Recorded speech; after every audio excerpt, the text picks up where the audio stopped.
Reading 60 from the Psychological Commentaries on the Teaching of Gurdjieff and Ouspensky by Dr. Maurice Nicoll, Volume 2.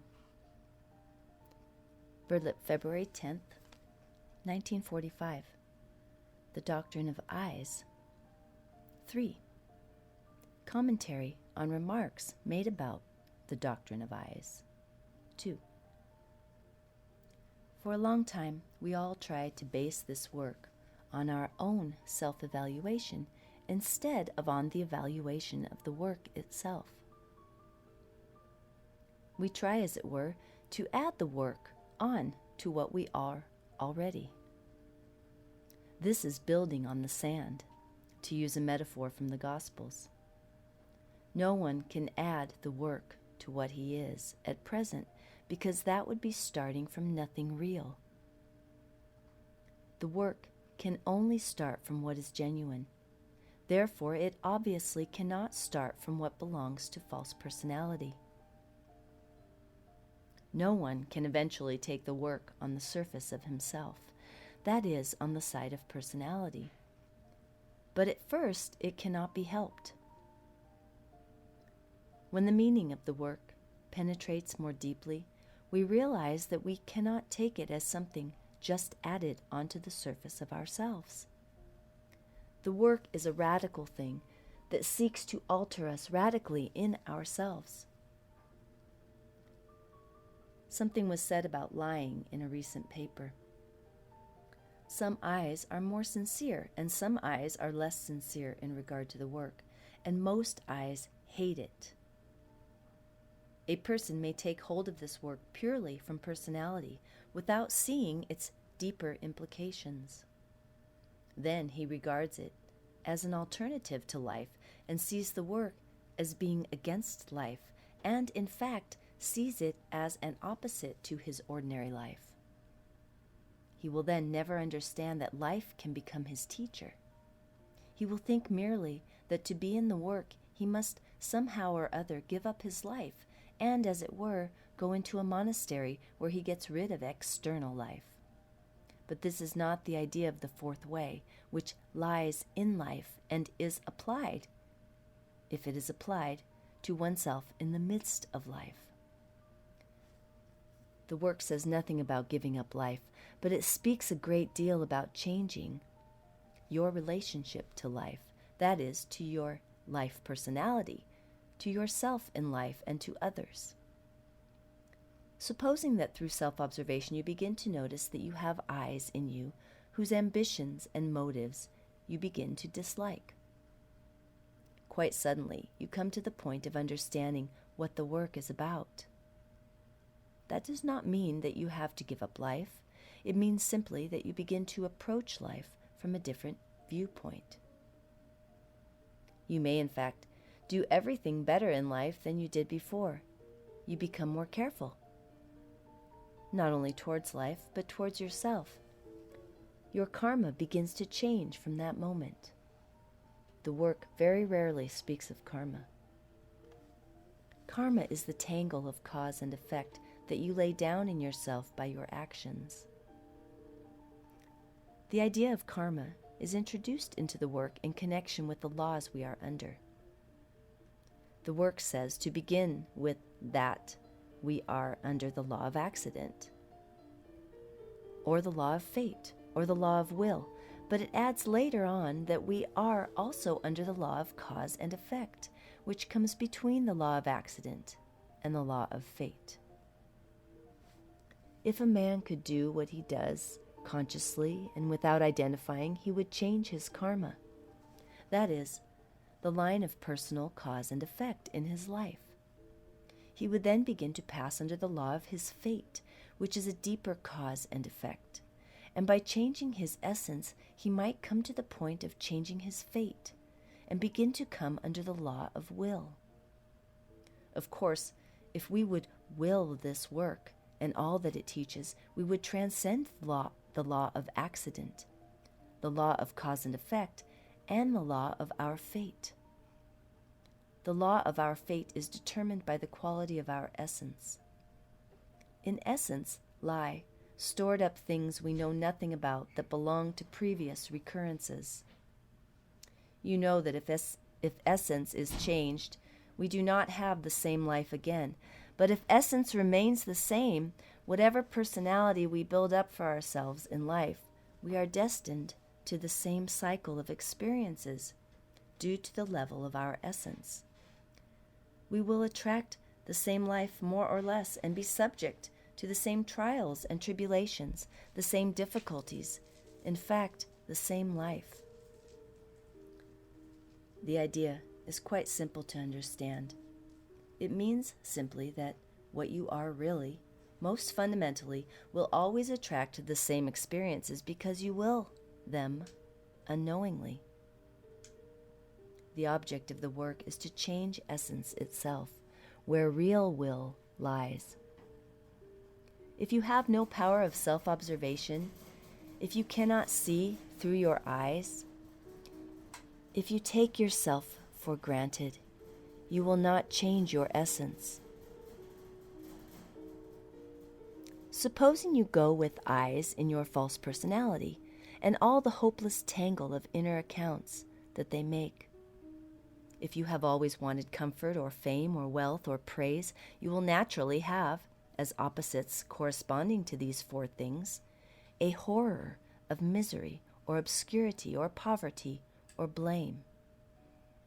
Let us take blame and its opposite, praise. Let me ask you this question. Do you think that what is most real and genuine in you, that is, essence, can possibly grow through the desire for praise? I fancy it is not difficult to understand that it cannot do so, and here lies a very interesting side of self-observation, namely, to observe how much of your ordinary happiness depends on being praised. Or again, take fame and its opposite, obscurity. Have you noticed in yourself the eyes that wish for fame? All those eyes that wish to be better than other people, those eyes that wish to show off. I advise you to be rather amused by them, because you will never overcome them. There is a certain inner laughter about oneself that is extremely useful in this work. These eyes that invent our lives and carry on this picture of ourselves are the eyes that we have to try to see because they keep our life in a continual lie, a continual outer restlessness, a continual self-justifying based on, what a good boy am I? I remember on one occasion when I was exceptionally full of self-justifying, saying to me in the presence of my wife, quote, "Well, Nicoll, is it true or not true?" And I suddenly realized it was not true, and I felt an extraordinary quietness in myself. I realized what lying meant, what lying eyes were, how I was lying, and from this I gradually began to not like this lying eye, but that I was something else that the work was trying to show me, that I had something real in myself, and all that I was continually trying to do and say was all pretending and keeping up some fiction that I had thought to be myself. This was one of my moments of understanding what this work is about. I began to understand what all this teaching about false personality meant. I began to see what imaginary I meant, and that there was something behind all this pseudo stuff that the work was trying to reach and make one conscious of. And it was not a loss, but a gain. You must realize that this was only a moment of understanding, but it had about it a taste that one cannot forget. It was then possible for me to understand how most of our eyes tell lies, and how by means of lies they try to fight with real life, and also with ourselves, and wish only to keep something going that is not ourselves. But how difficult all this is, and what a long struggle begins from this point of insight. Have you ever noticed yourself talking away, full of righteous indignation, full of grievance, and suddenly noticed the whole thing is lies? Or have you ever come to the point of really seeing that your suffering is all lies, and experienced that extraordinary inner calm that results through seeing the truth about yourself.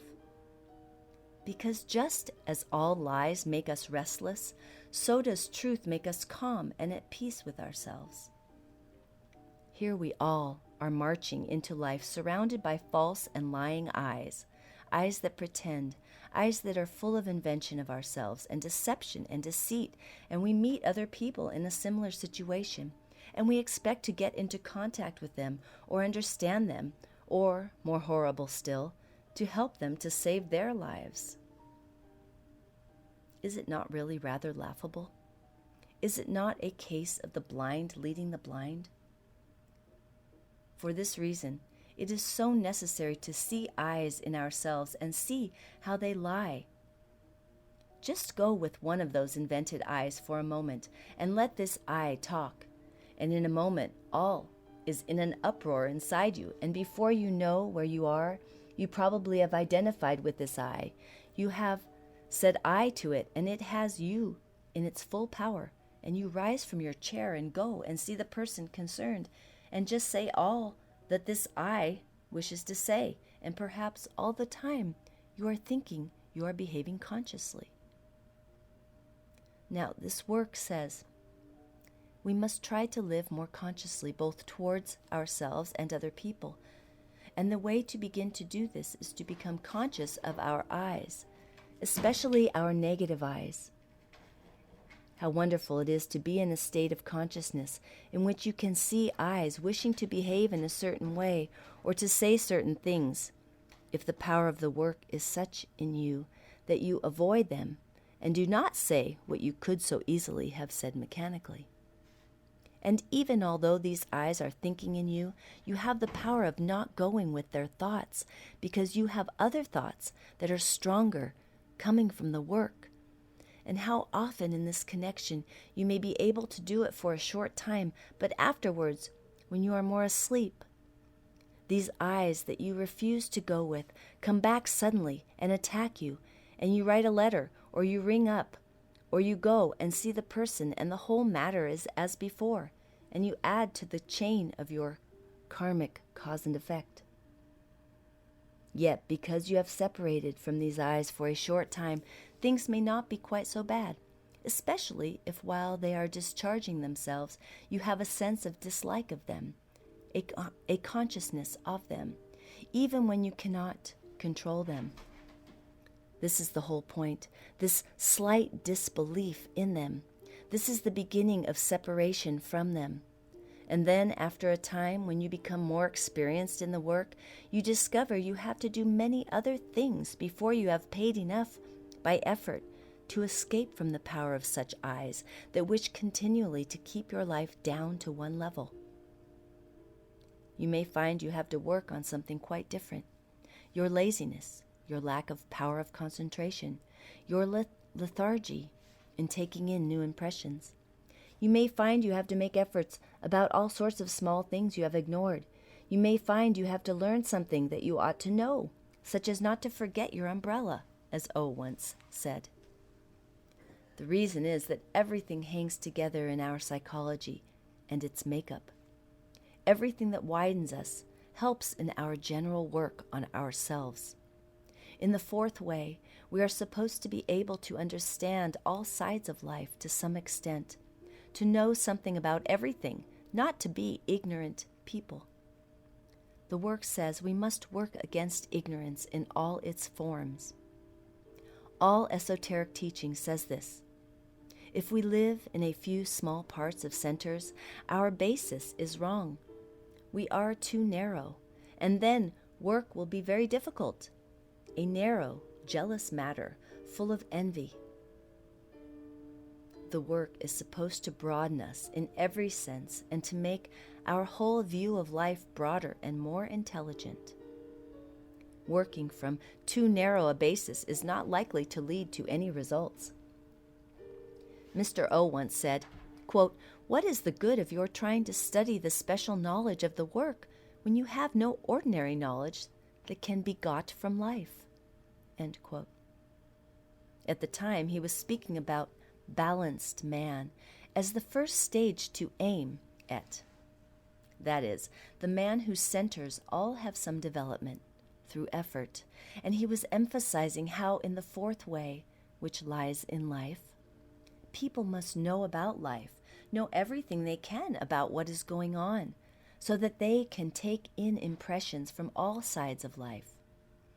He was talking about ignorance and about what a curse it was, and how it was impossible for quite ignorant people to meet with the fourth way, or if they did meet it by accident, how it was impossible for them to understand what it was about, and what absurd things they made of it. He said to me about a young man who came into the work, "He is quite ignorant. He learns this work and thinks that he knows something, but he has nothing in him with which to compare it. He does not see that the knowledge of this work is quite different from anything he could have learnt from life, and he has never learnt anything from life. He has nothing to make contrast with, nothing to make a struggle with in himself. A man must be in life and know about life before he can see what this teaching is about. Otherwise, he will take it all for granted as if it were life." That is always the difficulty with young people, and often with older people who know nothing and come into the work. They hear about the work before they have tried to learn about life, and this is the wrong order. End quote. He was speaking about how the work must make a struggle within oneself, and was emphasizing how unless the work makes a struggle, it has no power to act on you. The work, then, just goes into false personality. Certainly the work in older people goes into false personality, but it should eventually create a struggle. A person who has magnetic center to begin with and can observe himself or herself is capable of seeing how the work may lie in false personality, and at first increases their ambition and self-love and makes them seek some kind of preeminence. But because the quality of the work is quite different from the quality of anything belonging to false personality, if there is magnetic center, after a time a separation begins to take place between false personality and those eyes that wish to work. When this happens, the work has begun to act on a person, and if that person, by reason of many unknown actions in the past, has to a certain extent earned the possibility of inner change, then those eyes that lie gradually become more and more observable, and the great process of inner separation begins. Speaking generally, personality becomes more passive, and the real, essential side begins to develop, with all its accompanying insights and mental and emotional perceptions that gradually pass towards a realization of the influences of higher centers. But as long as we take ourselves as one, this is impossible.